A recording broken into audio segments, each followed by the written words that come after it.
Hola de nuevo a todas y a todas. Bienvenidos a esta siguiente sesión del diplomado en primeros auxilios psicológicos para personas migrantes, refugiadas y desplazadas. En esta segunda parte de la clase de hoy, que está integrada en el módulo de técnicas de intervención psicosocial básica, tenemos a Médicos Sin Fronteras. Médicos Sin Fronteras es una organización internacional pionera tanto en la parte de salud de intervención en diferentes partes del mundo y especialmente conflictos armados, pero también han sido pioneras en la parte de desarrollo de técnicas de primeros auxilios psicológicos de salud mental. Entonces, pues es un gran gusto que estén con nosotros. Es la primera vez que tenemos a Médicos Sin Fronteras.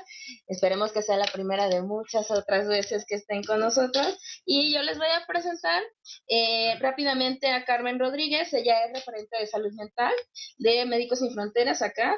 Y bueno, no voy a leer todo su currículum porque así es muy, muy amplio, pero rápidamente les puedo contar que ella es psicóloga por la Universidad de Granada y maestra en sexología. Es experta en planificación familiar y educación sexual en el área de terapia sexual, sexología clínica por la Federación Española de Sexología y el Instituto Andaluz de Sexología. Cuenta además con un posgrado en atención psicosocial, salud mental en violencia política y catástrofes, así como con formaciones específicas a nivel internacional sobre género, salud mental. Inicia su andadura en el 2000 en un programa psicosocial en el conflicto en Kosovo, en la guerra de los Balcanes. En 2004 colaboró en Médicos Sin Fronteras en contextos relacionados con conflictos armados de Palestina, Liberia, República Democrática del Congo y Filipinas. Y bueno, posteriormente una larga carrera por América Latina.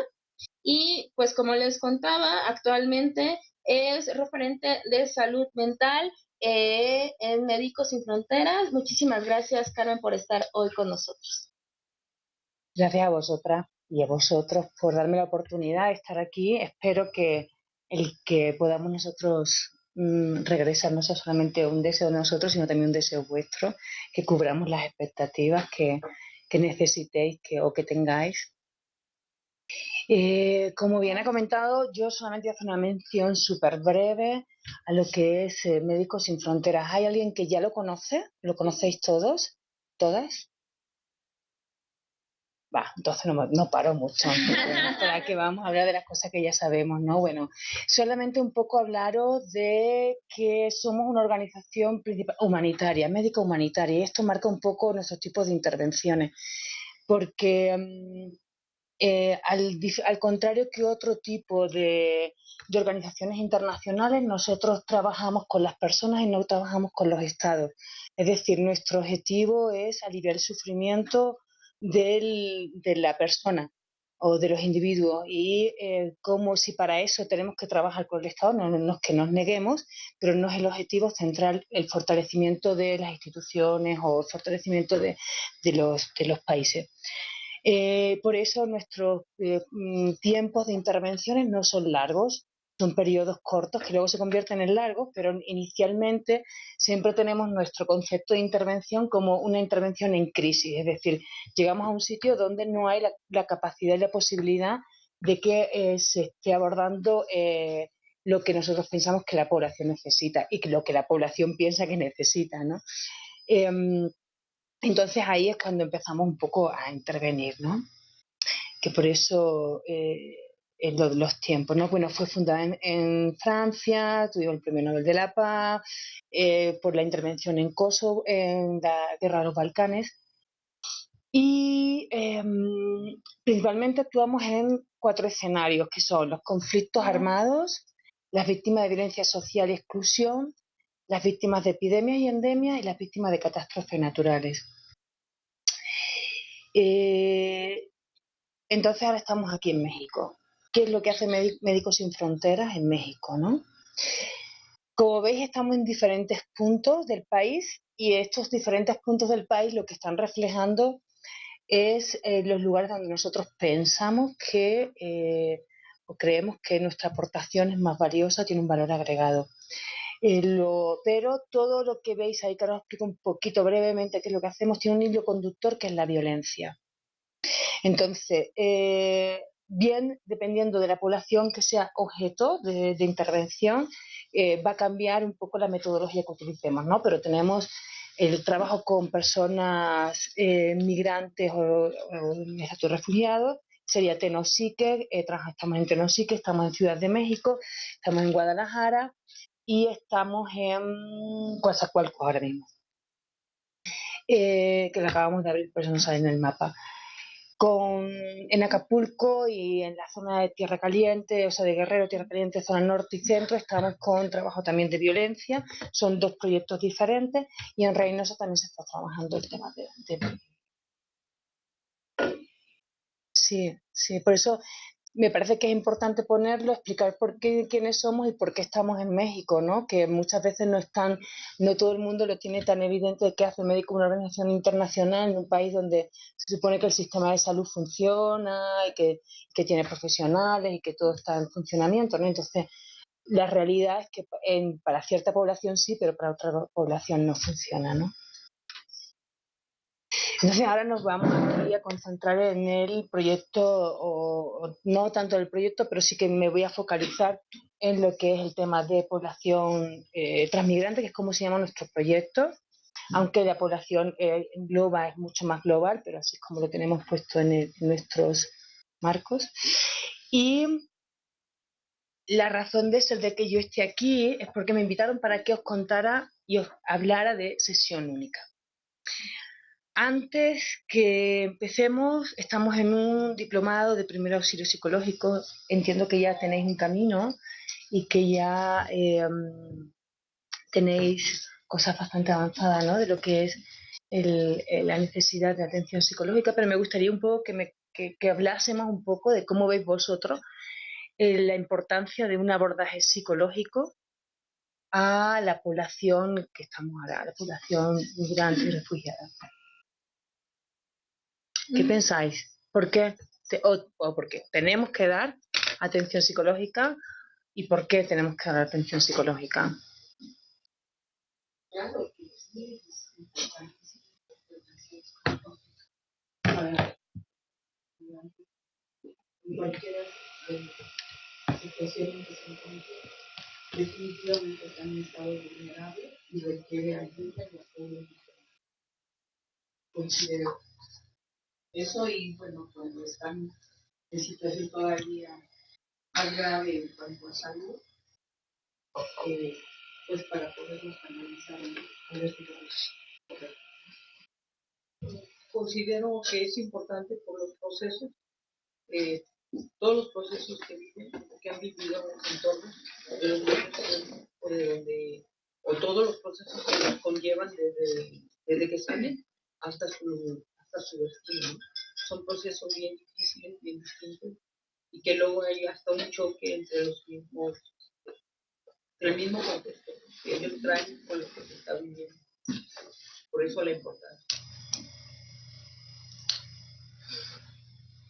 Hay aquí, bueno, sé que hay muchas personas que están conectadas, pero ¿hay aquí psicólogas? Vale. Vale. Y todas tenéis vínculo con la población, ¿no? O sea, contacto directo en vuestro trabajo cotidiano. Entonces, ¿cuáles son las dificultades que os encontráis para poder no brindar, porque si no todas sois psicólogas, pero que facilitar el acceso a la atención psicológica en los contextos donde estáis, en vuestras realidades? ¿Cuáles son las dificultades que encontráis? Primero el desconocimiento, como de qué hace un psicólogo, o sea, desconocimiento de la población, de qué hace un psicólogo, para qué le va a servir, que para qué va si no está loco, o sea, como que no, a veces eso, ¿no? O sea, que la misma gente tal vez no se acerca porque no entiende cuál sería como el valor de ir a con un psicólogo. ¿Qué más? Me gustaría que fuese un poco así como, como un compartir, porque como parto de que vosotros tenéis también un conocimiento de vuestras realidades, de vuestras cotidianidades, creo que el que podamos nutrirnos mutuamente en la discusión, eso sería súper interesante, ¿no? Porque yo tengo una experiencia muy concreta de los sitios donde estoy y sabemos que la realidad es bastante amplia, plural y que nos encontramos con diferentes situaciones en las que no existen recetas mágicas, no existen fórmulas que podamos aplicar a cualquier espacio. Entonces sí que si conseguimos un poco el que sea más, o sea, que sea fluido y que podamos compartir sería súper bien. Sí, y también en las sedes, perdón que te interrumpa, y también en las sedes, por favor, pueden abrir micrófono en cuanto Carmen lance alguna pregunta para que justo, ¿no? Poder compartir estas diferentes realidades. Sí. Lo primero de la primera pregunta, dice, ¿por qué era importante? Preguntabas. Entonces contesta alguien que dice, para poder reconocer los indicadores de nuestra estabilidad emocional, físicos, social y el bienestar. Y respecto a los obstáculos y dificultades, por la emergencia muchas veces las personas no consideran la salud mental como una prioridad, incluso les da pena solicitar atención psicológica. Bueno, eso en cuanto a las dificultades, ¿no? Llegando un poco a lo que dice, muchas de las personas que llegan piensan que no lo necesitan y se encuentran con otra situación tremenda de familia. Vienen deportados y al llegar aquí primero son bien recibidos donde van, familiares o amigos, y a los 3, 4 días ya los están botando de la casa. Hay un caso de una señora que llegó, estuvo mandando dinero cada semana para su mamá, su papá, fallecen los dos, y resulta que finalmente cuando ella llega aquí, la recibe el hermano, la recibe bien, pero a la semana la estaba botando. Entonces ahorita tiene problemas legales por la casa y porque ella no tiene dónde vivir, y han llegado a la violencia física. Hay dos puntos que creo que habéis mencionado que son súper interesantes. Uno es la vulnerabilidad y otro es el desconocimiento, ¿no? ¿Por qué pensamos que son personas más vulnerables? ¿Qué nos hace pensar que son personas más vulnerables? Por la situación en la que ellos se encuentran, que están muchas veces en estado de indefensión y en un desconocimiento total de sus derechos, y sobre todo el no poder ejercitarlos con plenitud. Eso los hace pues con la característica esencial en ese punto. Una parte es el desconocimiento de derechos, ¿no? Sí. Y otro, no sé si estáis de acuerdo, la exposición que tienen a la violencia, ¿no? Los niveles tan altos de violencia y de discriminación, de estigmatización a los que se van encontrando en el camino. Vale. Pero además, ¿qué más tienen? Tienen cuestiones, o sea, son vulnerables, pero también tienen fortalezas, ¿no? El proceso de adaptarse. Llegan allá, no comen lo mismo, no hablan inglés y sufren el estrés de porque a cada rato están escondiéndose para que no los deporten. Y al llegar acá, pues ya ni sus hijos lo reconocen esa autoridad, ya sea del papá o de la mamá. Entonces es un conflicto para la persona que está padeciendo esa situación. Yo creo que hay otro punto que también tenemos que enfocarnos: la falta de sensibilidad en la sociedad, porque eso es un aspecto muy importante. Si la sociedad no está sensibilizada en un tema tan central, no tiene caso la aplicabilidad de diversos puntos. Y nada más un comentario. Se puede vivir violencia en diferentes momentos, en diferentes etapas y grados. Primero, pueden estar viviendo en su lugar de origen justamente pues por los maras o estos grupos delincuenciales o por violencia familiar o violencia a sus grupos, ¿no?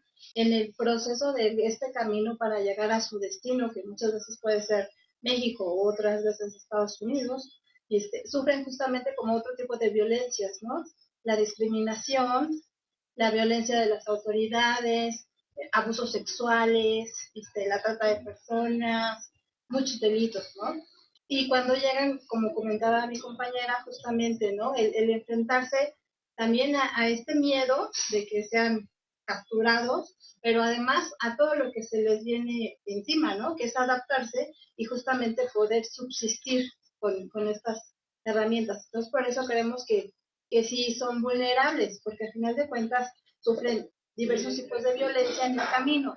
Obviamente hay varios tipos de migrantes, ¿no? Estamos hablando, bueno, en este caso yo me refiero a los que están indocumentados, que además pueden traer pobreza, mucha pobreza, por eso no tienen documentos y por eso no pueden estar en otro país de destino de una manera documentada.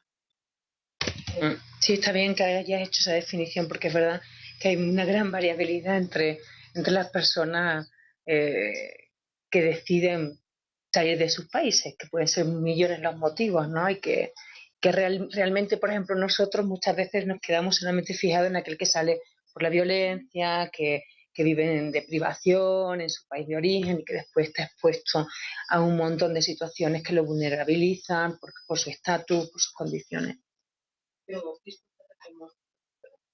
hay otro factor que también es importante, el medio ambiente. Ajá. Es tan importante que también incluye esa visión en el proceso de migrar, porque es un enfoque también bien importante. Y si lo aplicamos con la visión de perspectiva de género, todavía es peor. O sea que sí tenemos que tener también bien claro el enfoque. También otra de las causales que motiva es eso. De acuerdo. En ese aspecto, nosotros, voy a contar un poquito nuestra experiencia, ¿no? Lo que nosotros hemos estado un poco viviendo y por qué hemos visto importante el hacer todo este tipo de pensar, ¿no? De pensar y de reinventar un poco todo el proceso. Deciros que nosotros, los equipos que tenemos, son equipos formados por psicólogos clínicos, los cuales también tienen que tener un perfil de psicólogo social, o sea, no de psicólogo social, pero sí de entendimiento de la psicosocial importante, porque no puede ir desligado, ¿no? Pero lo que sí que le pedimos que sean un poco más, o sea, que tengan un conocimiento de clínica, y ahora lo vais a entender el por qué, ¿no? El entendimiento. Una de las dificultades que nos encontramos en los lugares donde nosotros trabajamos son los cortos periodos de tiempo que podemos trabajar con la gente. Entonces, de ahí empezamos a pensar, o sea, por eso os preguntaba si es importante la atención psicológica y cuál es la dificultad que encontrabais. Porque nosotros la mayor dificultad para hacer un proceso terapéutico es que la gente está 2 horas, 3 horas, 4 horas, 2 días, 3 días en los lugares. Aunque también en un mismo espacio puedes encontrarte con gente que te da oportunidad de trabajar un poquito más, pero nunca vas a saber cuándo se van a ir. O sea, el que sepan concretamente de yo me voy a quedar aquí 3 meses. Tú haces tu plan terapéutico, tu plan de trabajo y a la semana se va pues porque le ha pasado cualquier cosa, porque has recibido la llamada de no sé quién o porque se ha peleado con no sé cuánto y entonces pum, desaparece del proceso, ¿no? Entonces empezamos a ver que lo importante de todo esto era ver cómo podíamos ayudar, o sea, no que el proceso terapéutico, no que la persona se adaptase al proceso terapéutico, sino el proceso terapéutico se adaptase a la persona, a la necesidad de la persona. Entonces, esto no lo encontramos solamente en este escenario, no lo hemos encontrado en muchos escenarios en el recorrido de Médicos Sin Fronteras, en diferentes contextos de zonas rurales, donde, por ejemplo, Colombia, con el tema del conflicto, donde solamente podíamos llegar en ciertos puntos y a lo mejor volvíamos a las 2 semanas o a los 2 meses, a las 2 semanas ojalá, pero a los 2 meses, o sea, procesos largos entre visitas y visitas, donde puede ser que nunca vuelvas a ver a esa persona. Entonces, eso hace que empecemos a mirar y empecemos a buscar cosas. Y de ahí sale que nosotros empecemos a utilizar lo que hablamos de sesión única. Ahora empiezo un poco a contaros el tema de la sesión única. No sé cómo voy de tiempo. 6:30. Vale. Entonces, ¿qué entendéis vosotras por sesión única? Ya he puesto esto, pero ¿qué entendéis vosotras por sesión única? O sea, algo... A ver, otra. Darle todo en el momento, que se lleve completa la información o el apoyo, porque no va a haber de otros, no va a haber otros. Otras cosas fundamentales que pueden servir de ayuda, de lo que no para ti. Claro. Lo más fundamental que se lo acelere. Yo siempre he sido partidaria de enfocar precisamente un plan muy encaminado precisamente a la brevedad por el tiempo y las circunstancias y que sea lo fundamental. Incluso es como lo que se ha hecho, ¿no? Con ingenierías y demás, donde puede acudir teléfonos, directorios y demás, ¿no? Y que tenga alguna alternativa durante el camino a donde poder acudir. En caso también de una violencia extrema o de que esté en peligro su propia vida. Sí, la clave de la sesión única es lo que abres lo cierras. O sea, y lo que no puedas cerrar no lo abras. No lo toques. Porque no sabes qué es lo que puede pasar y no sabes lo que te puedes encontrar y no sabes si vas a poder ayudar o va a ser más perjudicial para la persona, porque al final lo dejas y no vas a poder tener la oportunidad de chequear si lo que has trabajado era algo que le ha servido o que al final está mucho más vulnerable de lo que nosotros pensábamos que queríamos, ¿no? No sé si sabéis que hay varias experiencias de procesos terapéuticos que no son exitosos, podemos decir. Esto hay varios que ya han estado catalogados. O sea, no siempre el hablar con un psicólogo es beneficioso, ¿no? Entonces, eso me parece que es importante, que muchas veces como el que monta el follón en el albergue, que hable con el psicólogo.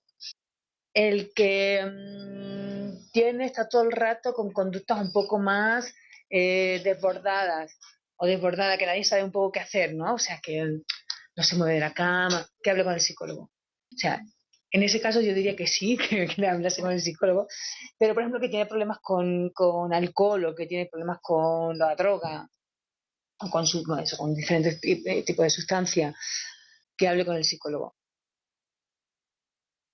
Sí, pero ahí está o sea, el concepto, igual que nosotros que mencionábamos, la población no entiende para qué está la salud mental y para qué está el rol del psicólogo. ¿Cómo entendemos nosotros el rol del psicólogo? También nosotros los profesionales, los psicólogos en sí mismos, ¿cómo entendemos nuestro rol?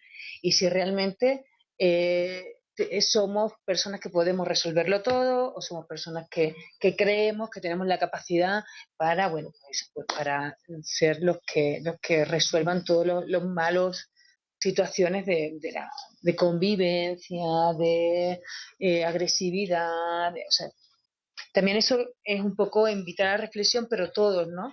Porque es verdad que la salud mental no es algo que esté muy integrado, pero en ningún país del mundo. O sea, tú hablas, te vas a una persona de un pueblo y te dice, a ver, de cualquier lado, de Bélgica, y te vas y preguntas, oye, ¿qué es un psicólogo? Y cada uno te va a decir lo que ha tenido su experiencia, si conoce a alguien, si no conoce a alguien, pero y tú irías a un psicólogo y probablemente mucha gente no iría a un psicólogo, a no ser que tenga unas dificultades reales que le impida o mucha conciencia, que también puede pasar, ¿no? Pero no es la gran mayoría de la gente que va. Entonces es verdad que el que nosotros entendamos la necesidad, el que nosotros definamos cuál es lo que nosotros podemos hacer y que sepamos transmitírselo a la población, que cómo puede o sea, acceder a esa oferta y a esa intervención, ¿no? Bueno, pues entonces esto no es una cosa que nos hayamos inventado nosotros, Ya me gustaría, pero no. Ya hubo mucha gente antes muy inteligente que lo pensó y sobre todo, como he dicho antes, que hay experiencias de, de salud mental que no han sido exitosas y que se han documentado y se han dicho, ¿no? Por ejemplo, no sé, el debriefing emocional, se hace la apertura de cosas en el momento justo después de que se haga un proceso, no suelen ser lo más... Perdón. Sí, perdón. No está recomendada. Y otra es la que es más evidente, pero otras muchas porque va más en casos concretos, ¿no? Entonces intentó ver cuáles eran las situaciones que podían servir y hace ya 2 décadas tenemos unos autores que empezaron a hacer, que se hicieron la primera descripción de lo que era una intervención en sesión única. Ellos, como siempre, son gente que son de la zona de habla inglesa, Canadá, Australia, Estados Unidos. Ay, me voy el micrófono. No te vayas. Que fueron los que un poco fueron pioneros y empezaron un poco a utilizar este tipo de herramientas. ¿Por qué lo empezaron a utilizar? Pues porque se daban cuenta que la lista de espera para los servicios era súper larga, entonces para reducir la lista de espera. Y vieron que eso estaba teniendo buen resultado.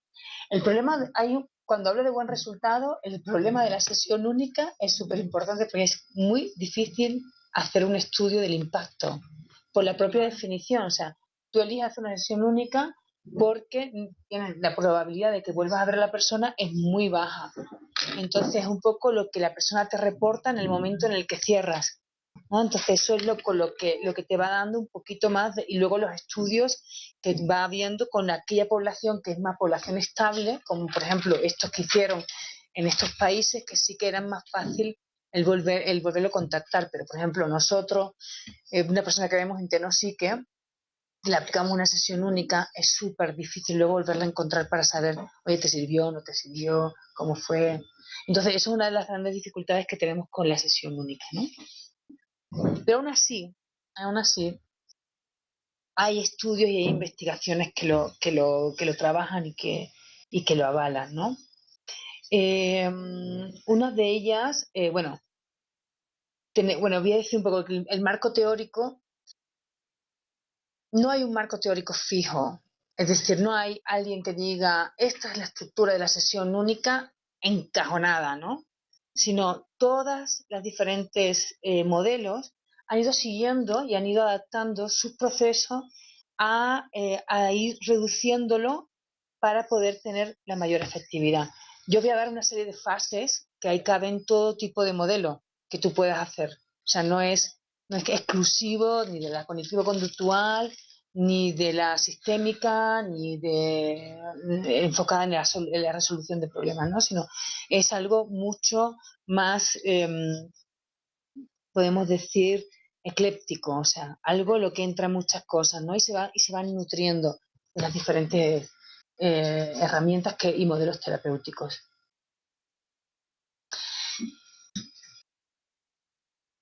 ¿En qué se basa la sesión única? Tiene 2 pilares fundamentales. Un pilar fundamental es lo práctico. O sea, no tienes otra. O sea, tienes que, como hemos dicho antes, o sea, lo ves a la persona, tienes que adaptarlo a lo que tienes. O sea, el proceso terapéutico lo tienes que adaptar a lo que tienes, a la realidad de la persona. Pero el otro es la parte teórica, no solamente que nos adaptemos, sino también hay una parte teórica.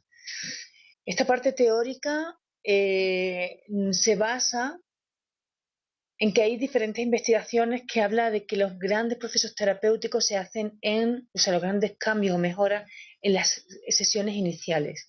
Es decir, según cómo sea el encuadre inicial y según cómo sean los siguientes pasos, pero muy al principio del proceso, es lo que va a ser muy determinante a la hora de la mejora y la evolución del paciente. Esto se hizo con pacientes una vez que han tenido un proceso y evaluaban cómo era, esto sí que era fácil de evaluar, ¿no? Porque evaluaban cómo era el aumento, la mejora, la sensación de ellos, subjetiva, de mejoría. Entonces todo lo marcaban mucho más en las primeras sesiones y no en las posteriores, que también había una mejoría, pero la percepción de lo que me ha servido a mí realmente es esto y esto que me dijiste en los primeros momentos. Entonces, basándose en eso, agarrándonos ahí, lo que se intentó es ver cómo eso se podía mejorar y cómo eso se podría transformar en una sola sesión donde tú abres y cierras. ¿Qué os parece? Te llevo aquí un rato, ¿verdad? ¿Sí? ¿Os convence? Va. La verdad que si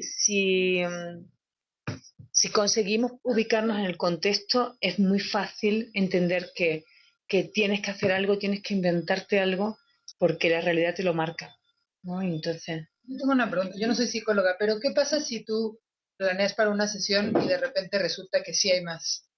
O sea, digamos, con alguien en Tenosique que piensas que va a estar 2 días y resulta que la persona decide solicitar protección internacional y se acaba quedando un mes. no pasa No nada, pasa nada. porque tú abres y cierras, abres y cierras, abres y cierras. Cada O sea, sesión. cada sesión. O sea, puedes tener muchas sesiones únicas, digamos. Puedes tener muchas sesiones únicas. Bueno, si ya ves que la persona ya no lo tratarías como sesión única, ¿no? Si ves que ya se va a quedar, pero por lo menos las indicaciones que le damos a nuestro equipo es, tú tienes que sentarte delante del paciente como si se va a ir mañana. Entonces, y ahí tú vas a, o sea, ahora os lo voy a contar un poco cómo es el proceso, ¿no? Pero tú priorizas con el paciente. O sea, no es el psicólogo el que dice, yo creo que tu disfunción es esta, tú necesitas trabajarte esto y esto y esto. No, mira, ¿qué te molesta a ti? Me molesta esto es lo que, aunque tú como terapeuta sepas que realmente lo que hay ahí es algo que va un poquito más para atrás o es algo más que está relacionado con su propia experiencia personal, pero eso no te va a dar tiempo a trabajarlo. Entonces, ¿qué es lo que le está molestando a esa persona en ese momento? Me está molestando que no controlo, por ejemplo, mi ira. Me está molestando que no soy capaz de parar de llorar. Tengo una tristeza tan grande y esto es lo que quiero que me ayudes a trabajar. Porque esto es lo que me molesta en este momento. O tengo un miedo horroroso que me está paralizando. Aunque tú sepas que la culpa tiene una parte importante por haber dejado a sus hijos en el país de origen, que sienten mucho resentimiento porque cuando la asaltaron no la ayudaron y la dejaron sola. O sea, aunque tú sepas que hay un montón de cosas, pero ella no te está pidiendo que le ayudes en eso. Te está pidiendo que le ayudes en esos puntos concretos.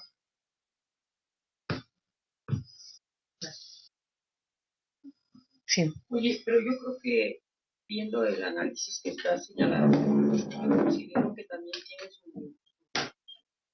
su grado vulnerable, ¿no? Porque si bien es cierto, tú vas a trabajar aspectos bien esenciales, dejas a un lado elementos que son fundamentales. Entonces, una primera sesión tiene sus grados críticos. Entonces, desde esa visión, pues sí es un poco difícil, ¿no? Porque acuérdate que no todos los casos son uniformes. No. Y los casos son bien, bien diversos y la aplicabilidad del tema pues también es diversa. Por eso lo que se recomienda es que sean terapeutas con mucha experiencia. Pero en este caso, somos un grupo conformado por mucha gente que no tiene, no es precisamente experiencia en el área clínica ni en el área psicológica. Es un grupo que se ha conformado para que cualquier profesional pueda intervenir en un momento dado en una situación así de vulnerabilidad, porque algunos de compañeros no lo son. Compañeros pertenecen a asociaciones civiles y no dudo que tengan algún profesional, pero personalmente los que están aquí no. Pero ¿cuál crees que puede ser el valor agregado de que ellos conozcan esto? O sea, muchísimo.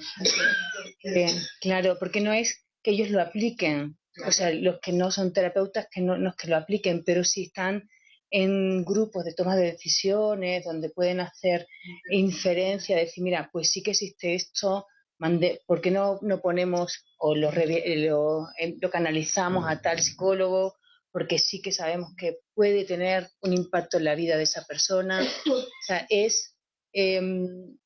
para mí, cuando me lo planteaban hacerlo a un grupo donde no son profesionales de la psicología, el valor agregado que yo veo es primero el ver cómo podemos,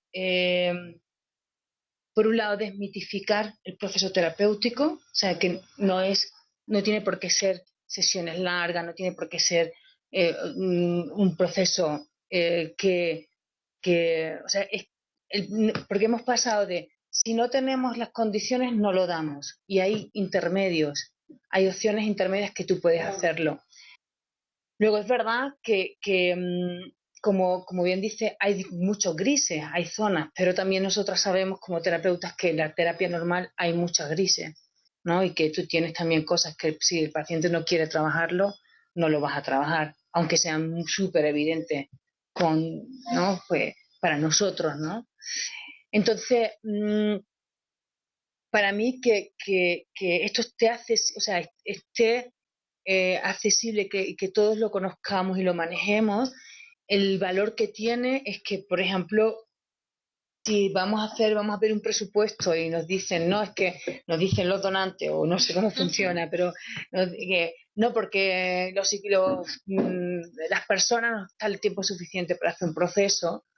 Pues decir, mire usted, existen diferentes herramientas que nos pueden ayudar y ir buscando las personas que podrían tener conocimiento de aplicarlo. Porque efectivamente no puede ser cualquier persona. Okay. A uno, por ejemplo, cuando alguien te platica, ¿no? En ese momento, no, bueno, es que me violaron, ¿no? Yo alguna vez estaba en un albergue en Chiapas y me contaba la chica que la habían violado y entonces me empezó a enseñar el estómago todo con navajazos, pero entonces uno tiene que tener mucho cuidado para no estar si tú no eres capaz de poder sobrellevar como esta cuestión psicológica, o sea, tampoco te puedes poner a preguntarle, oye, a ver, explícame cómo sentiste, y qué o sea, ¿por qué? Porque entonces justamente vamos a abrir una caja de Pandora que nosotros no sabemos. Sí, efectivamente. Y mi pregunta, ahorita que estaba preguntando a la compañera, era justo, por ejemplo, si alguien llega a esta sesión única y te dice, ¿sabes qué? Sufrí violencia sexual. ¿Cómo lo manejas? ¿Qué es lo que haces? Porque obviamente en una sesión pues no se podría trabajar. Ahora lo voy a explicar un poquito. Sí se podría trabajar, lo que no podríamos trabajar todo. Entonces, lo que sí deberíamos es, o sea, lo que abramos, lo cerramos y darle primero opciones a esa persona. Es decir, mira, ¿sabes? Yo te recomiendo que cuando tengas la oportunidad de estar delante de un psicólogo, por favor, acércate, háblale, porque esto con lo que hemos hecho aquí igual te está dando un poquito de fuerza para seguir para adelante, pero esto es necesario que lo trabajes, ¿no? Entonces es también no decir, listo señora, usted ya está súper bien, ¿no? Entonces darle un poco, eso también sirve para abrirle, o sea, ¿te sientes mejor? Sí, pero ojo, que esto vas a tener otro momento en el que te puedes sentir baja, en el que esto vas a necesitar ir trabajando de otra forma. En cuanto sé que es difícil en la ruta volver a encontrarte con un psicólogo, pero cuando llegas a tu país de origen o a tu país de origen, de destino, intenta buscar a alguien donde tú puedas tener las condiciones para poderlo. O sea, conectarlo también con redes, ¿no? O sea, existen diferentes posibilidades. Y eso yo creo que para la persona le da también una capacidad de control. Es decir, sí, ahora me siento mejor, pero luego es su decisión el cuál va a ser el siguiente paso que va a dar, ¿no? Y que se tenga conocimiento de lo que va a pasar. No sé si he contestado, me quedo con la cosa de que no sé si he contestado. ¿Había alguna...? No, ¿no? Bueno. No, nada más clarificar que realmente todo esto te pueda servir a cualquiera, o sea, que seas psicólogo o no. Sí. En un momento dado, eso era un... Sí, Sí, le puedes seguir a cualquiera, saber que existe, porque cada uno en su rol lo puede utilizar. O sea, cada uno este conocimiento lo puede utilizar para diferentes cosas. No todos para aplicarlo con pacientes. No todos para dar la sesión única. No todos para dar la sesión única.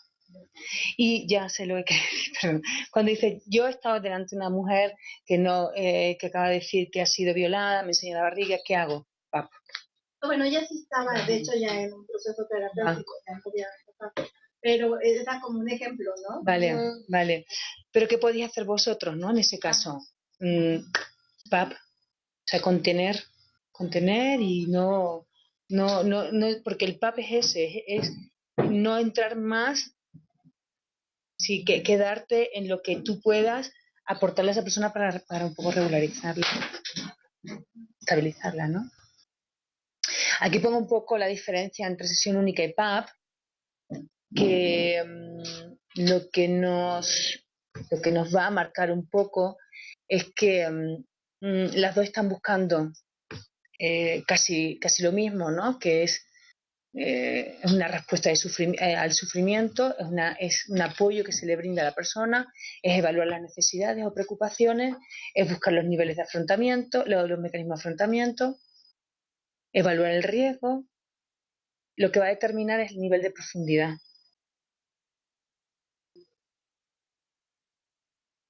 Entonces, eso es. Porque, y ahí es donde hablábamos, perdona, ¿cómo te llamas? Blanca. Es lo que hablábamos con Blanca, ¿no? O sea, es como de si tienen que ser terapeutas porque conoce herramientas que puede ayudar a ese entrar en la profundidad. Y luego cómo cerrarlo, lo que abre. Para eso tienes que tener una serie de conocimientos y de herramientas que no sé, bueno, pues que lo tienen los terapeutas. Entonces, ¿cuáles son las bases de todo esto? Pues serían estar centrados en el problema, en las soluciones y la potenciación de los mecanismos de protección y de resiliencia y los mecanismos de afrontamiento propios del individuo. Yo me imagino que eso a todos nos parece súper lógico, ¿no? O sea, y seguro que eso lo manejáis así como súper, ¿no? Porque es como la ABC. Yo no sé qué temáticas habéis abordado, ¿no? En el diplomado, pero me imagino que esto será una constante, ¿no? De mecanismos de afrontamiento, resiliencia. Para nosotros es muy importante el que no nos diluyamos, ¿no? Que eso, como he puesto el ejemplo antes, como nos vamos a centrar en el problema, no nos vamos a centrar en todos los aspectos que podríamos dentro del proceso terapéutico, pero ahora mismo nos vamos a centrar en lo que nos está presentando la persona. Y no solamente lo que nos está presentando la persona, sino lo que la persona quiere que se trabaje. ¿Cuáles son? Una pregunta rápida. ¿Y qué pasa si en esta sesión única te das cuenta de que hay necesidad de cuidados psiquiátricos? Se busca la opción de derivación al psiquiatra. Sí. O sea, ustedes no dan un tratamiento así de, bueno, pues tómate esto y... O sea, bueno, igual no pueden, pero además, o sea, pienso en la sesión única pensando que, por ejemplo, esta persona la ves una vez Sí. y probablemente su siguiente contacto, si es que vuelve a tener, es en 3 meses y la persona puede estar, no sé... Sí, te puedes encontrar con situaciones... con algo más... Puedes encontrar con situaciones muy difíciles, pero, por ejemplo, la sesión única no tiene tanto sentido con situaciones severas. Es decir, con un psicótico, con un esquizofrénico, o sea, no tendría no tiene tanto efecto, aunque a veces sea lo único que tienes. Sí. Es lo único que tienes y lo das, pero no sería lo más recomendable. O sea, porque el impacto que vas a tener con la persona es muy reducido, a no ser que tengas la posibilidad de una derivación o que tengas la posibilidad de, como bien dicen, ¿no? Nosotros nos recetamos, no tenemos, pero sí derivamos y como siempre estamos en equipo con médicos, entonces hay algunos tipos con el Mental Gap, no sé si conocéis MHGAP.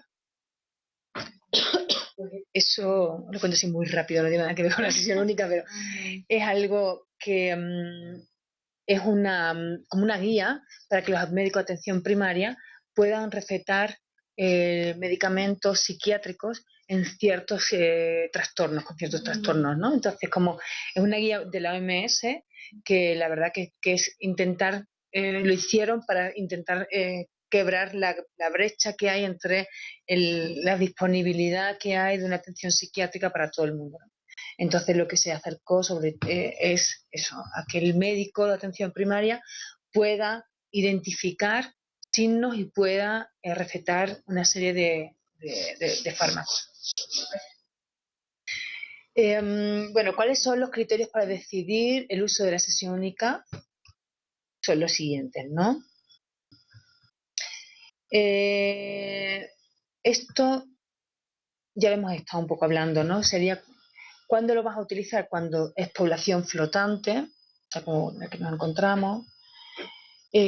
Una persona que llega aquí te dice que ha vivido un montón de desplazamientos en el pasado, o sea, que hay una historia ya de desplazamiento. La persona que está considerando el desplazamiento. La persona que es temporero, o sea, que está en diferentes espacios y que no.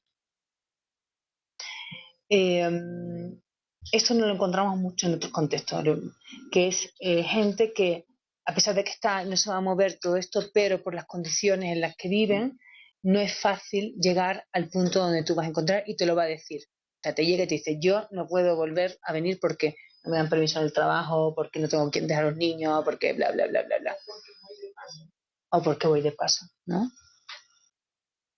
Pero, por ejemplo, eso cuando tienes esta población en los albergues que se quedan como 3 meses, ¿no? En espera de los documentos, esta población, tú puedes decir, venga, tengo 3 meses.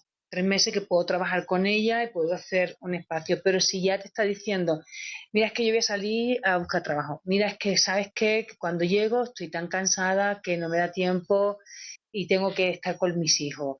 O entonces ya ahí sabes que realmente la adherencia al proceso va a ser bastante baja. O sea, ya ahí también no solamente serviría el momento en el que tengas la duda que te diga, no, yo me voy mañana, pero también eso, ¿no? Y bueno, también situaciones en las que no te dejan entrar por temas de seguridad o de las autoridades, ¿no?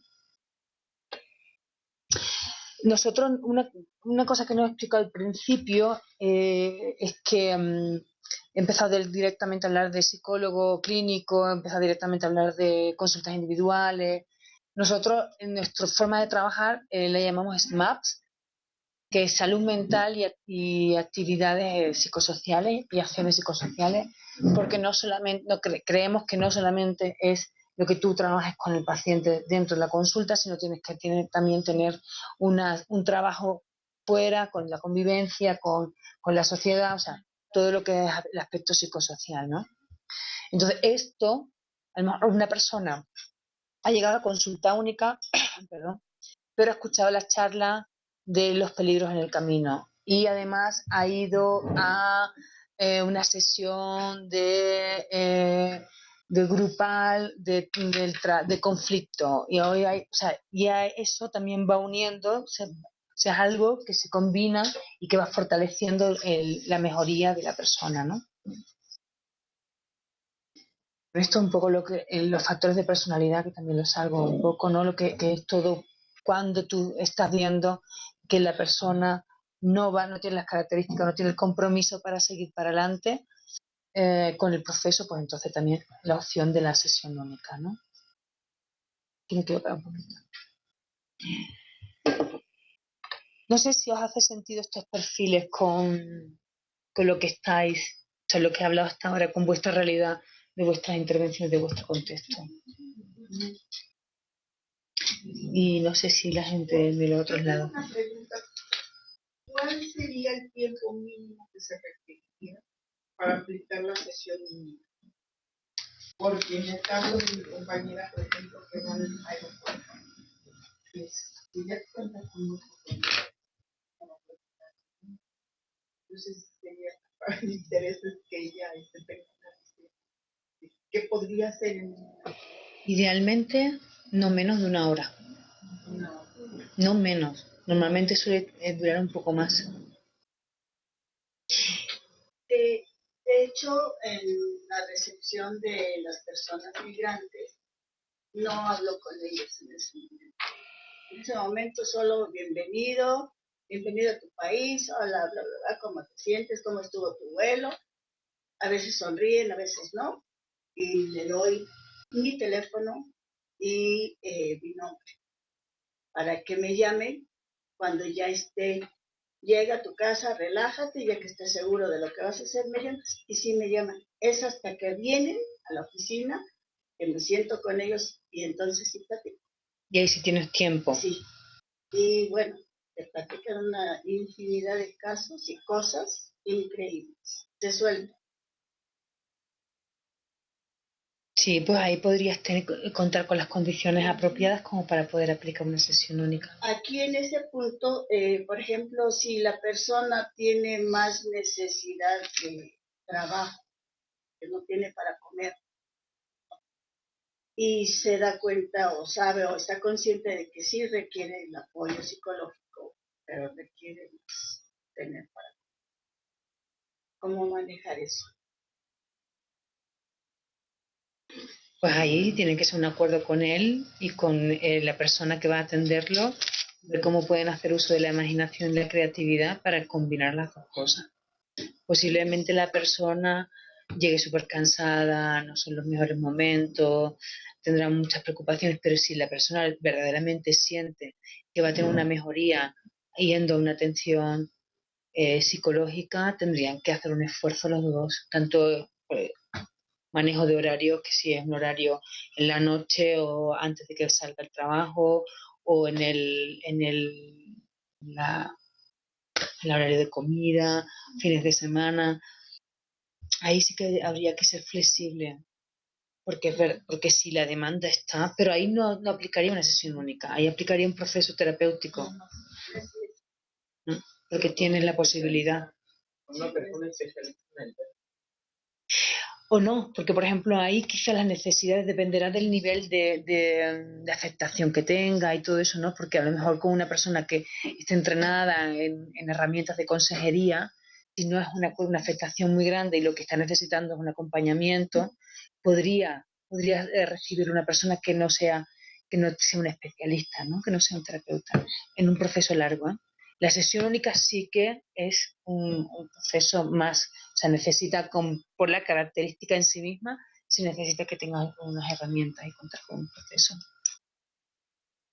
Bueno, las fases. Bueno, la evaluación del motivo de consulta, que es un poco lo que estábamos hablando, ¿no? Antes, que es el encuadre del problema. Porque puede venirte y te puede contar un montón de cosas y tienes que ayudar a la persona a ver qué es lo que quiere que trabajemos en ese momento. No se puede trabajar todo, tienes que trabajar una parte. La evaluación de los factores que determinan si es apropiado o no, es decir, las características, los tiempos, pero es muy importante que esta evaluación se haga en el momento, porque de ahí va a depender tu proceso. Es decir, va a depender lo que vayas a trabajar con la persona. Centrarse en el problema principal, la expresión emocional. O sea, no es que tú lo que quieres es que la persona empiece, es otro de los grandes mitos que me imagino que todos lo sabéis, ¿no? El llorar no es siempre beneficioso, ¿no? Entonces, como, bueno, si la persona necesita bien, si la persona no. Normalización de reacciones, esto es algo súper importante. Y eso lo tenéis también en PAP, ¿no? El que la persona entienda que lo que le está sucediendo es algo que corresponde a un hecho concreto. No es que le esté pasando algo extraño en su mente y que de repente haya algo que le hace volver loco, que muchas veces como llegan, ¿no? Volviendo loco o qué. La movilización, la psicoeducación, los acuerdos de referencia. Esto, como veis, no se diferencia mucho a lo que podemos hacer en una sesión de PAP, ¿no? Lo que pasa es que ahí, por ejemplo, cuando hace la expresión emocional, sobre todo los puntos donde vamos a necesitar un poco más de habilidades, es cómo evalúas el motivo de consulta y cómo centras en el problema a la persona y cómo le ayudas a que esa persona elija y que en conjunto se seleccione cuáles son las cosas que se pueden trabajar. Eso es muy importante. porque es muy importante, porque si seguimos un proceso terapéutico normal, la primera sesión es simplemente de encuadre. Cuéntame tu historia, qué es lo que vamos a hacer, qué es lo que no vamos a hacer. Si tú decides, o sea, no puedes decir al final de la sesión de, anda, bueno, como mañana te vas, pues entonces ya me conozco quién era tu madre, ya me conozco quién era tu padre, los conflictos que tienes, y ahora, mira, no, todo tienes que encuadrarse desde el principio, decir, esta la tengo que centrar como una sesión única, ¿no? Por eso es muy importante la evaluación inicial en la primera fase, ¿no? de evaluación.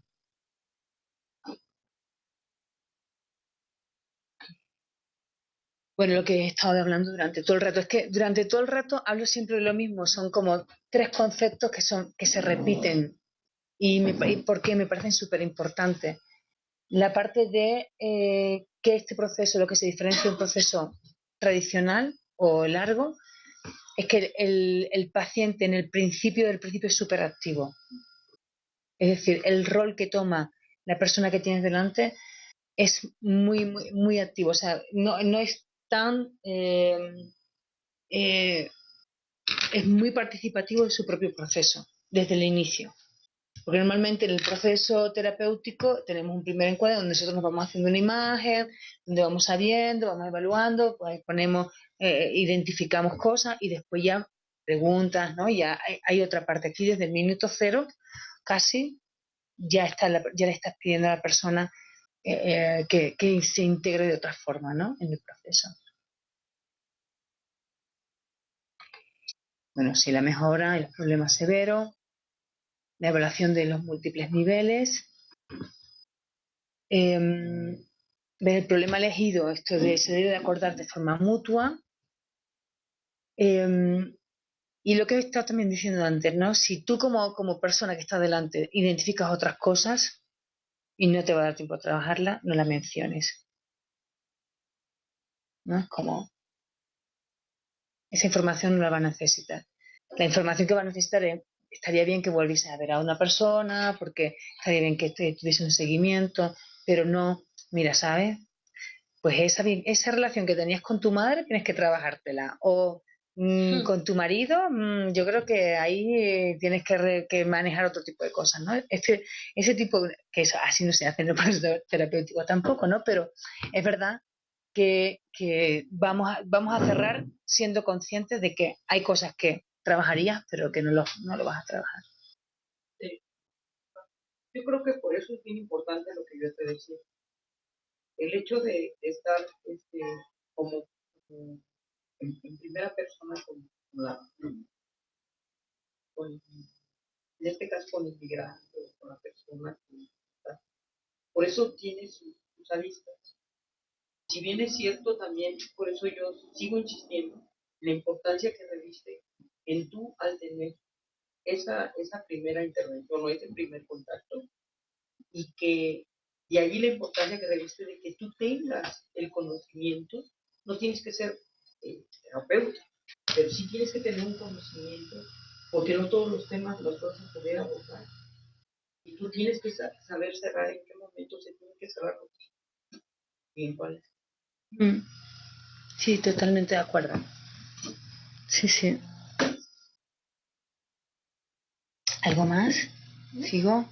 Sí, en la sede les invito a, por favor, abrir los micrófonos. Justo gran parte del intercambio es poder conocer perspectivas, ideas, realidades diferentes y es muy importante poder escucharles. No es a propósito que aquí en la sede presencial estén acaparando los micrófonos, es porque ustedes no se han expresado. Entonces, pues les invito a nuestras 22 sedes a que pierdan la timidez que no habían tenido anteriormente y que abramos el micrófono, por favor.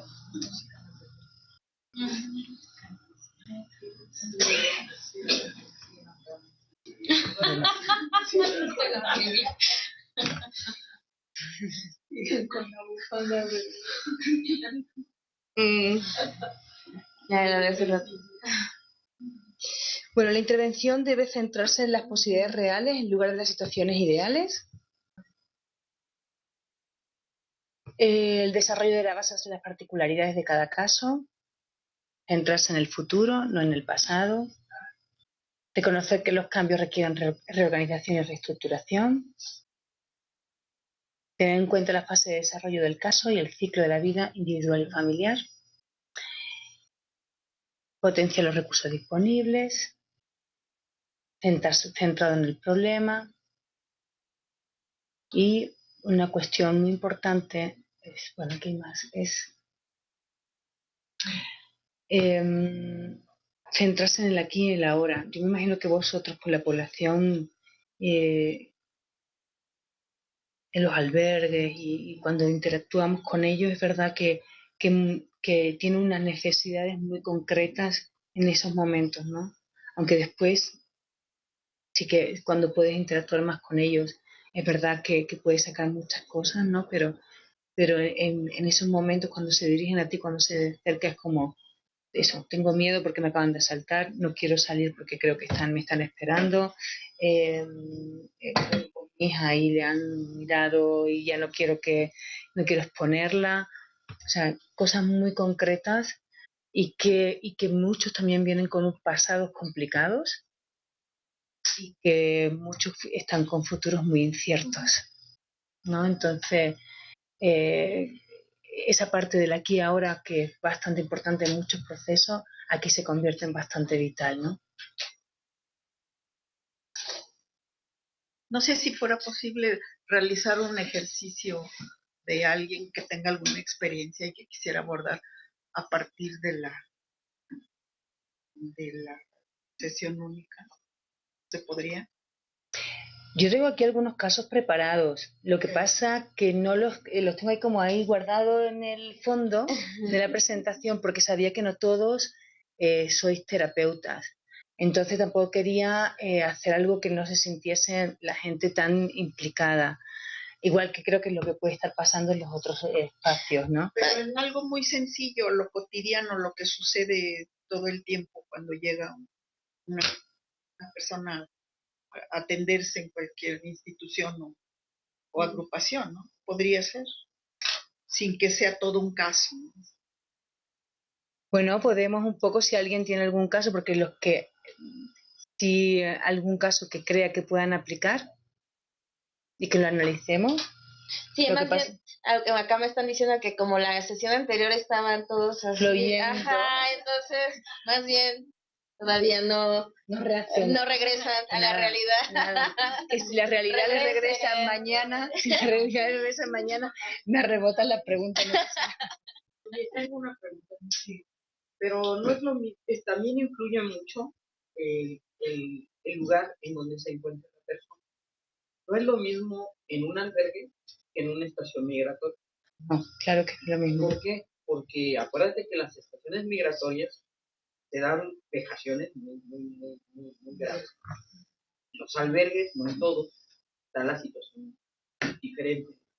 Entonces, ahí en ese contexto sí sí influye mucho el entorno en donde se encuentran las personas. Y ahí, por eso digo que también es importante ver la aplicabilidad.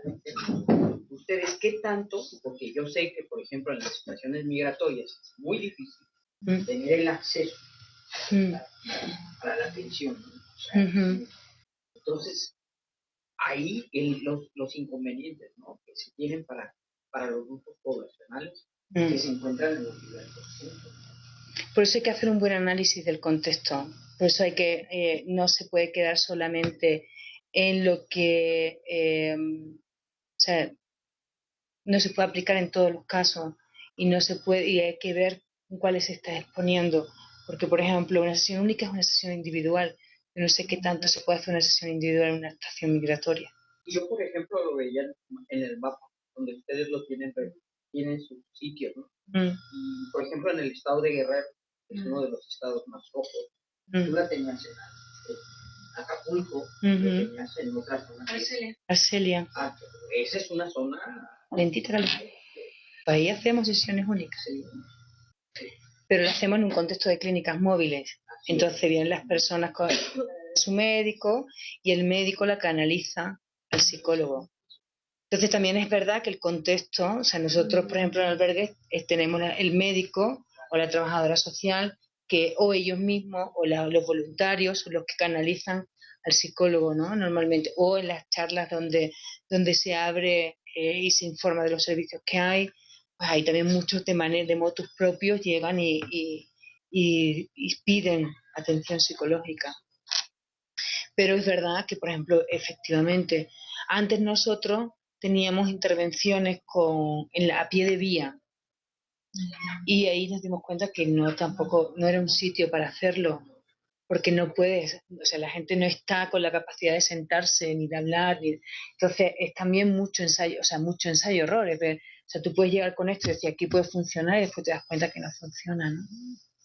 Entonces, no es una fórmula, como he dicho al principio, que sirva en todos los casos ni que se pueda aplicar en todos los momentos. ¿Sabes? Estoy pensando en lo del caso. Por ejemplo, si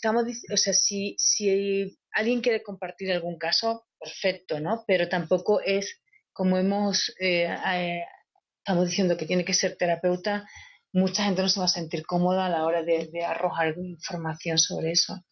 Pero si quieren que tienen alguna duda de algún caso que quiera que podamos compartir, con gusto lo ponemos sobre la mesa.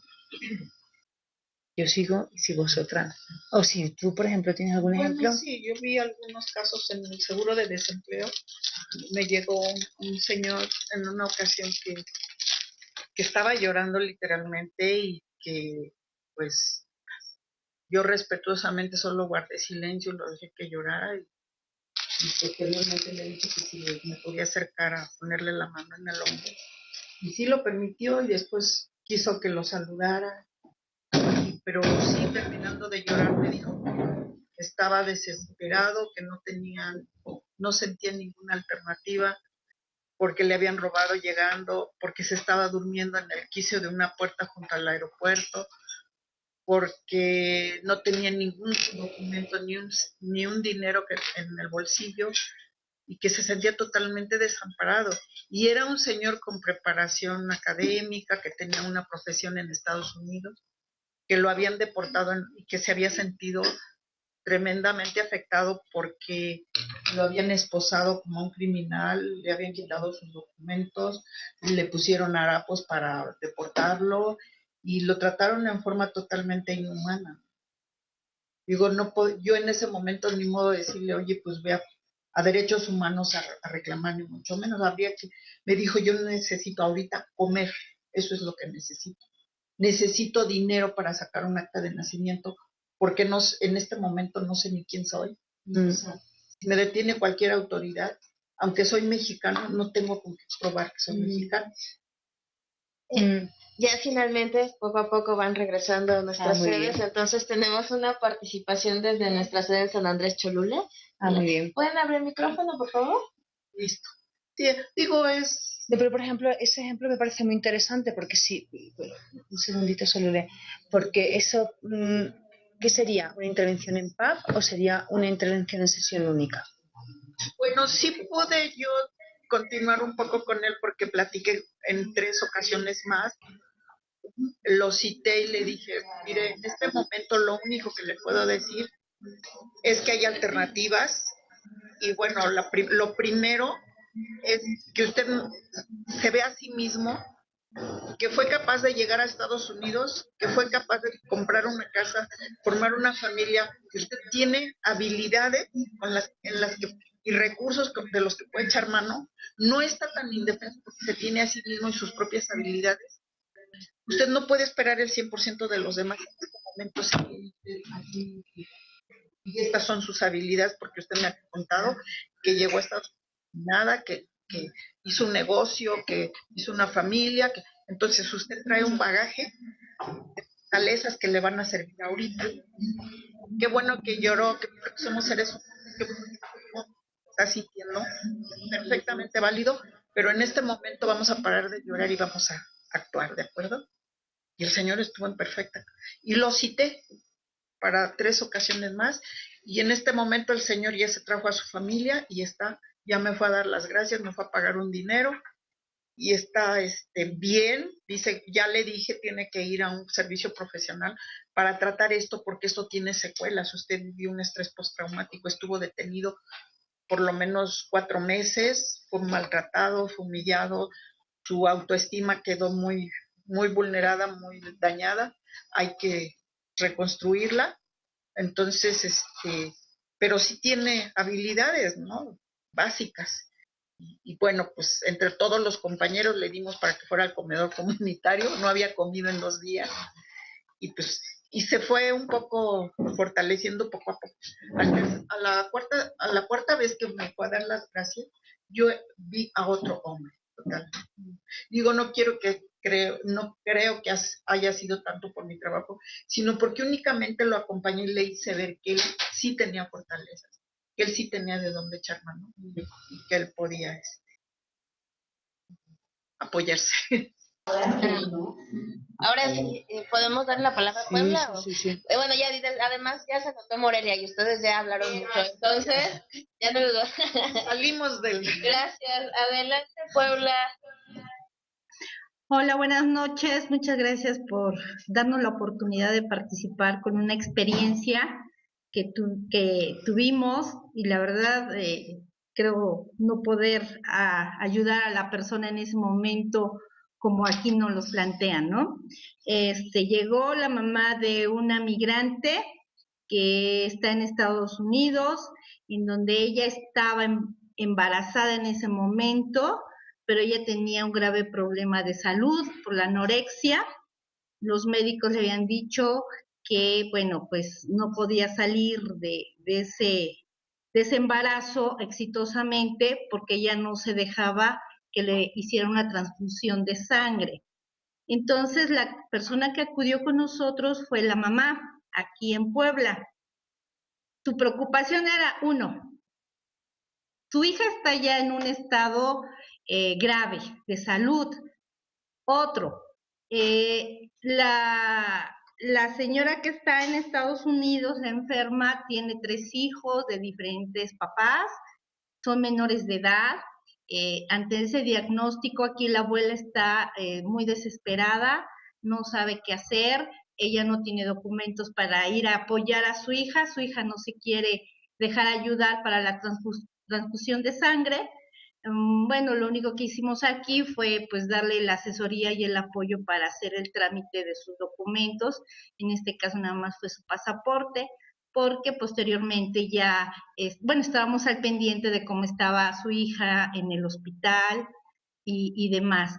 Pero sí, en ese momento pues esa primera atención o la atención única, pues creo que pues se queda uno corta, ¿no? Porque no sabemos ahí en ese momento cómo darle ánimos a la mamá, porque en este caso es la mamá la que estaba sumamente angustiada.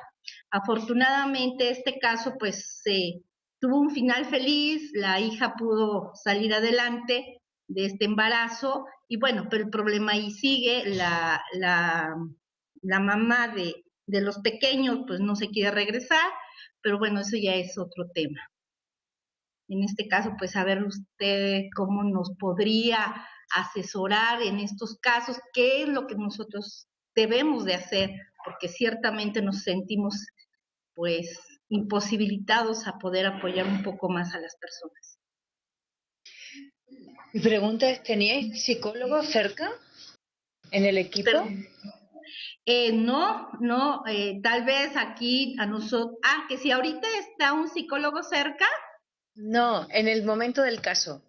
No, en el momento del caso no teníamos, quizás este diplomado pues sí nos ha ayudado mucho porque nos damos cuenta que efectivamente nosotros solos no podemos enfrentar o no podemos dar respuesta o no podemos apoyar del todo a las personas porque necesitamos un equipo y debemos de trabajar de forma coordinada.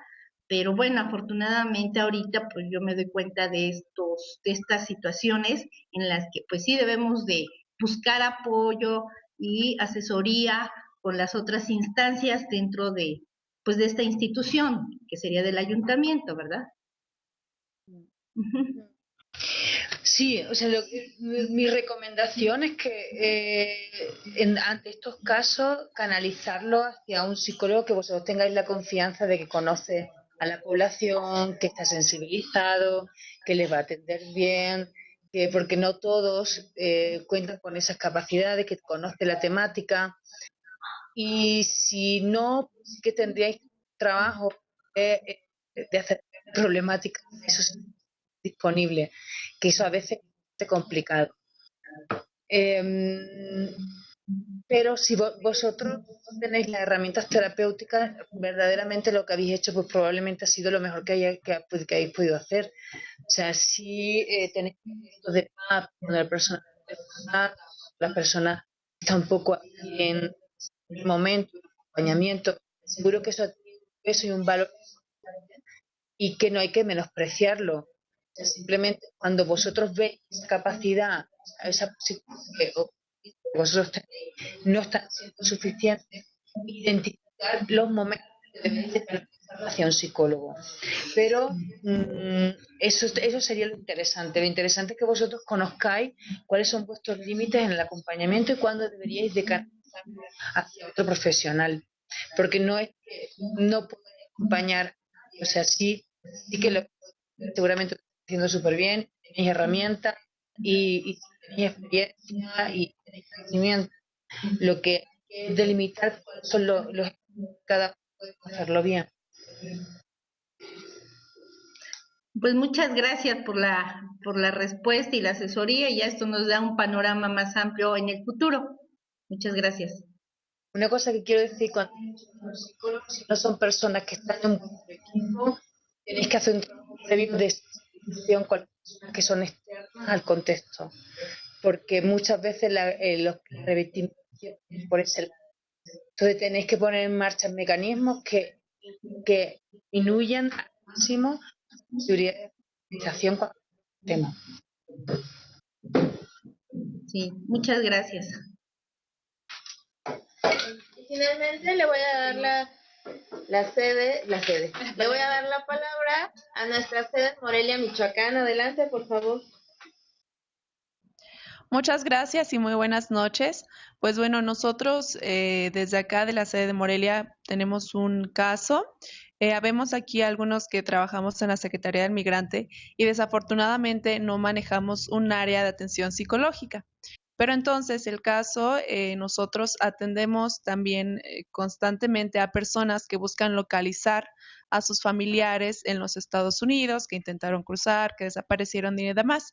Entonces, un ejemplo que nosotros queremos compartir es de una persona que llegó intentando localizar a su hermana, ya que su hermana, había cruzar la frontera eh, con cápsulas de droga que se había tomado y lo único que sabían es que la habían detenido. Entonces, mientras ella nos empieza a contar este caso, pues obviamente llora, nos quiere contar más acerca del caso, nos cuenta mucho o tiene la intención de contarnos mucho de antecedentes. Entonces, nosotros desafortunadamente tenemos que hacer contención y contención y contención porque el servicio que nosotros ofrecemos es ayudarle a localizar a la persona.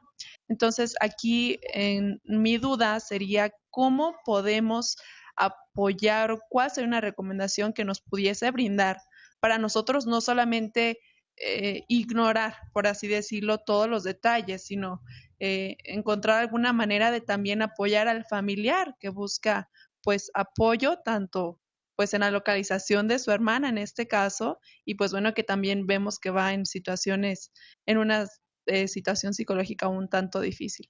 Muchas gracias. De nada, voy a intentar responderte. A ver, yo creo que aquí la necesidad que estamos identificando está muy localizada en poder llevar a cabo las sesiones de PAP.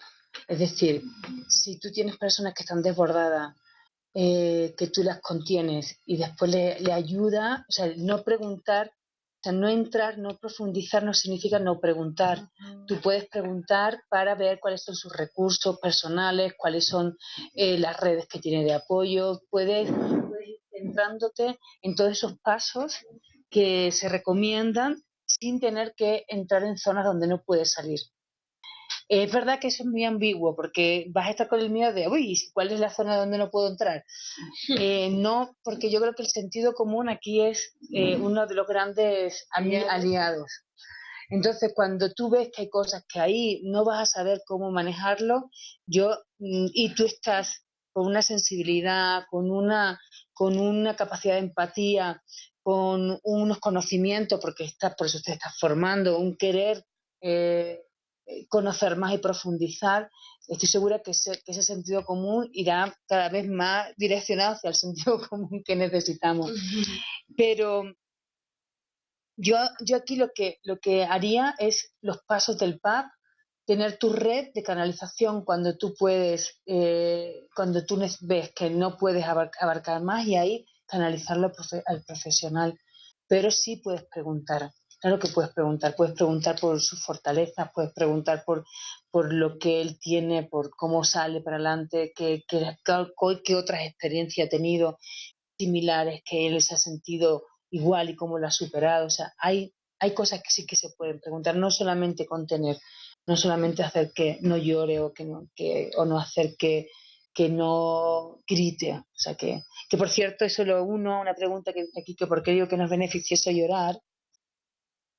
Y perdón porque seguramente me he expresado mal, no es que no sea beneficioso llorar, es que no siempre es necesario llorar para poder tener para que la persona esté afectada, para que la persona tenga una necesidad de apoyo. Muchas veces nos guiamos en ese proceso primero de observación, nos fiamos en la persona que llora y esa es como la que está sufriendo más, o llora y ya se ha desahogado. No siempre el llanto es sinónimo ni de desahogo, ni de alivio, ni de mayor sufrimiento.